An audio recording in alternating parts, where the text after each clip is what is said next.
안녕하십니까, 엘리엇입니다. 월요일 아침입니다. 이번 한 주도 행운이 가득하길 우리 구독자분들 기원 드립니다. 자, 제가 엑셀 작업을 하면서 좀 장기간에 좀 빅데이터를 좀 완성을 했는데 아직 그동안 머릿속으로만 있었던 걸 이제 시각적으로 여러분들께 보여드릴 수가 있을 것 같아요. 자, 2021년도의 쌍봉 패턴이 지금 데자뷰로 미니 약간 변형을 해서 진행되고 있다. 어떤 내용인가? 특히 명목지수와 실질지수를 봐야 되는 이유가 이번 차트에서 극명하게 드러납니다. 자, 먼저 요거는 지금의, 그러니까 작년 7월 달부터네요. 한 1년 됐죠. 1년 동안에 25개구의 1데이터입니다. 구별로 명목지수입니다. 이거 물가지수를 감안 안 한 거예요. 자, 강남구는 좀 이렇게 예를 들어서 이렇게 강남구는 연초부터 빠지고 있고, 예를 들어서 성동구는 잔뜩 올랐다가 약간 빠지고 있고, 노원구라든지 도봉구라든지 여기는 지속적으로 오르고 있어요. 그동안 21년도 고점보다 한참 낮죠. 그래도 자, 요 현상이 뒤죽박죽이잖아요. 어디는 빠지고, 강남구 보면은 또는 뭐 송파구나 강동구 보면은 대폭락을 하고 있거든요. 그런데 동대문구, 관악구, 구로구 뭐 이런 중저가 저가 아파트들인들은 잔뜩 오르고 있어요. 그렇게 되면 어떻게 현상이 벌어지냐면, 위에서 떨어지는 지역과 밑에서 올라가는 지역이 상충이 되면은 서울 아파트 지수는요 거의 개걸음, 쭉 올라도 찔끔 내려도 찔끔 그렇게 되고 있습니다. 명목으로 서울 아파트를 보시면요, 명목으로 보면은 3월 11일 날 고점 치고서 빠졌다가 최근 한 달 동안 다시 반등하고 있거든요. 약간 더 올라가면 쌍봉이 되겠죠. 근데 이걸 물가로 보면요, 이게 오르는 게 아니에요. 물가를 감안을 하면. 자, 요게 명목지수고 요게 실제지수입니다. 요거를 1데이터를 물가로 나누면, 예를 들어서 서울 아파트가 오른쪽 어깨가 많이 올라와 있잖아요. 근데 물가를 감안하면 이렇게 떨어져 있습니다. 물론 이번 달은 아직 물가도 반영 안 한 거예요. 이거 이번 달 물가를 7월 2일 날 반영하면 이것도 약간 내려올 거예요. 자, 실질. 자, 그런데 어떤 현상이냐면 21년도에 어떤 현상이 있었냐면요, 이때는 노원구 폭락하는 거 보이세요? 노원구는 9월달이 고점이에요. 9월달 21년 9월 30일이 고점인데, 그 다음에 대폭락을 했습니다. 그리고 지금 아직까지 이것보다도 20-30% 낮아요. 그런데 이때 어떤 현상이 있었냐면요, 서울 대부분이 9월 10월달 상투치고 빠지는데, 강남구는요 그 다음에 6월 7일까지 올랐어요. 6월 7일까지. 남들은 여기서, 송파구도 이때는 11월이 고점이었거든요. 좀 빨랐어요. 강남구는 6월 7일까지 올랐고요. 서초구는 7월달까지 올랐어요. 거기다가 용산구는요 8월달까지 올랐어요.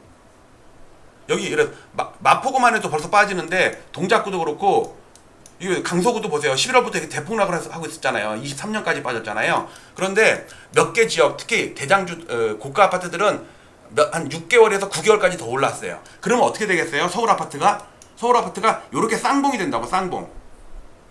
여기 보세요. 이거는 전국적으로 10월달 상투치고 빠질 때고요. 요 오른쪽 부분은, 그 지역은 계속 빠지는데, 이 부분은요 강남구, 서초구, 용산구가 오르면서 오른쪽 봉을 만든 거예요. 약간 쌍봉 비슷하죠. 자, 근데 이거를 물가를 감안하잖아요. 오르는 게 아니에요. 보세요. 그냥 쭉 빠지죠. 이거는 쌍봉 모양이지만 오른쪽 어깨가 없잖아요. 여기는 오른쪽 봉이 있죠. 오른쪽 봉이 없죠. 왜냐면 이때 물가가 급등을 하면서 금리를 올릴 때거든, 이때가. 그래서 보세요. 이거를 그러니까 명목실질. 그럼 두 기간을 분석을 해보면, 잘 보세요. 여기다가 제가 어떻게 해놨냐면요, 그러니까 먼저 고점을 친, 이건 현재입니다. 현재 강남구랑 서초구랑은 빠지고 있죠. 송파구도 빠지고 강동구도 빠집니다. 그런데 노원구, 도봉구, 노도강은 오르죠. 그런데 이때 5년 전에는요 강남구 올랐죠. 서초구도 오르죠. 예를 들어서 그러니까 노원구가 빠지고 도봉구, 강북구 다 빠질 때 강남구랑 서초구랑 용산구는 한 번 더 올랐다고, 몇 달 더 올랐어요. 그러면 어떤 현상이 벌어지냐면, 이때 어떤 현상이 벌어지냐면, 보세요. 노원구랑 강남구를 대표로 보여드릴게요. 노원구는 9월 30일 날 고점을 치고 계속 빠지는데, 여기서는 강남구도 살짝 빠지긴 했어. 그 다음에 얘가 올라버린 거야. 그러니까 어떻게 돼요? 초록색 서울 아파트는요 왼쪽 오른쪽 쌍봉을 만든 거예요.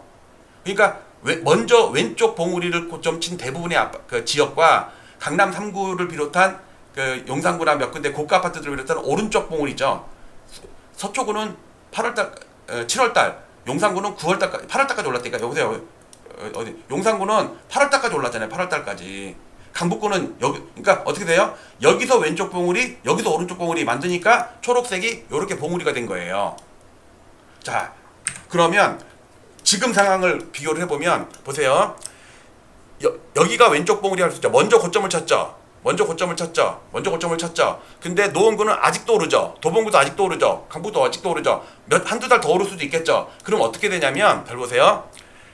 여기서 빠지면서 강남구가 여기서 빠지면서 왼쪽 봉우리 만들어서 이때도 노원구도 살짝 빠지긴 했어. 그런데 여기서 이제 강남구가 덜 빠지죠. 이때 노원구가 오르죠. 그러니까 서울 아파트가 올라가죠. 그러니까 이렇게 쌍봉 비슷한 패턴이 될 수가 있다고. 문제는 우리가 이거를 속지 않기 위해서 요겁니다. 요거 똑같은 차트를 물가를 반영한 실질지수를 보여드릴게요. 실질지수를 보여드리면 잘 보세요. 21년도에 어떤 일이 있었냐면요. 노원구도 빠지지만 강남구도 좀 있다가 빠진다고. 이게 이렇게 다 같이 빠져요. 그러면 어떻게 되냐면요. 요 오른쪽 봉우리 부분이 낮아요.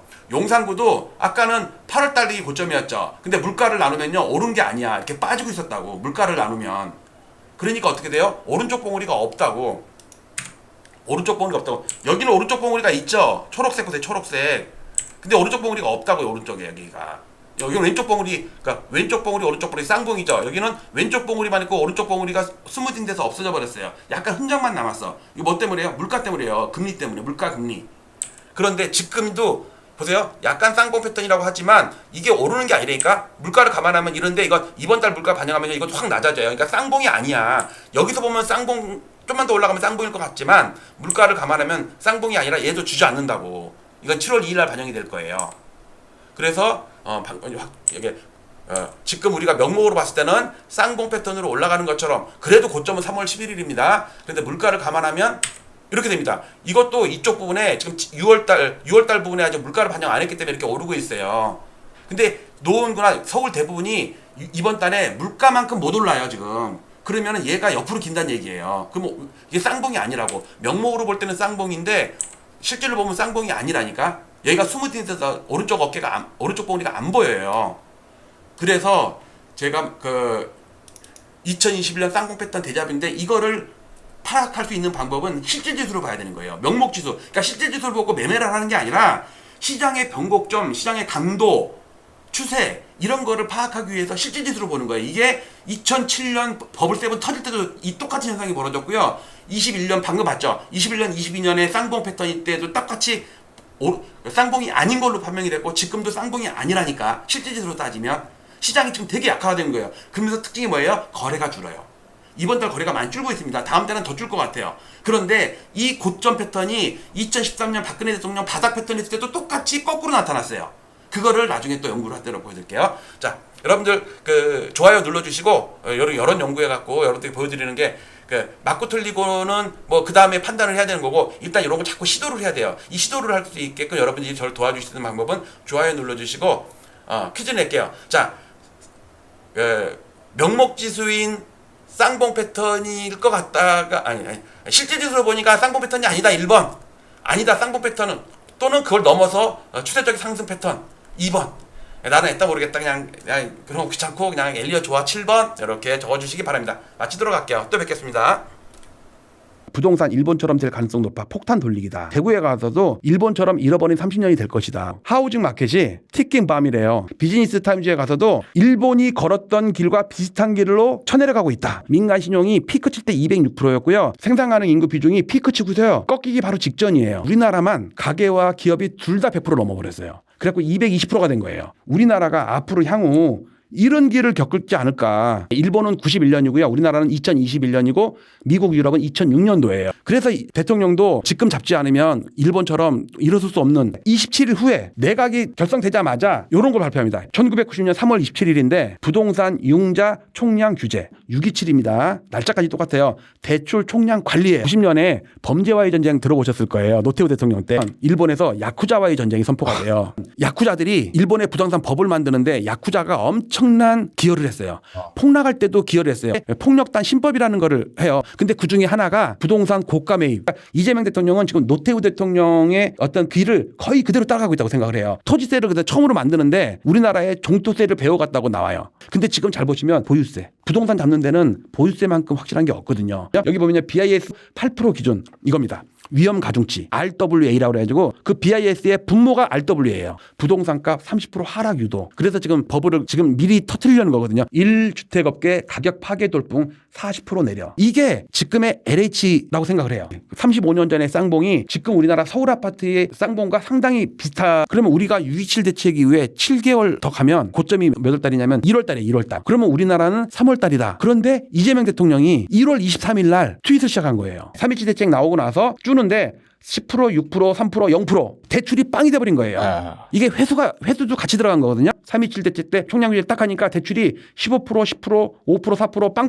6.27 대책 총량 규제 이후로 환갑률이 방향이 꺾여져 방향이. 그러니까 얘가 소장님 말씀처럼 에너지가 줄어들어요. 부동산 대책은 3.27 융자 총량 규제인데 우리나라는 6.27 대출 총량 관리예요. 단어만 살짝 바꾸고 똑같아요. 이재명 대통령은 투기와의 전쟁, 특히 다주택 투기 세력들 지조라는 걸 도입을 합니다. 토지세입니다. 우리나라는 보유세라는 걸 지금 이번에 지방선거 끝나면 7월 달에 할 것 같아요. 이것도 많이 올릴 것 같아요. 그리고 토지공개년도 슬슬 얘기 나온단 말이에요. 이게 노태우 대통령이 처음에 하다가 실패한 거거든요. 은행을 압박한 수단이 BIS 8% 맞춰갖고 위험가중치 RWA가 25%라고 지금 아마 3, 4월 달에 한다고 그랬는데 그게 전부 일본의 30년 전에 BIS 8%랑 지금의 위험가중치 RWA 25%랑 LH 가격 파괴 열풍이 올 거라고 저는 생각을 해요. 77년부터 90년 10월까지 13년 5개월 상승을 합니다. 어쨌든 3월 달에 의미 있는 하락이 오지 않겠나.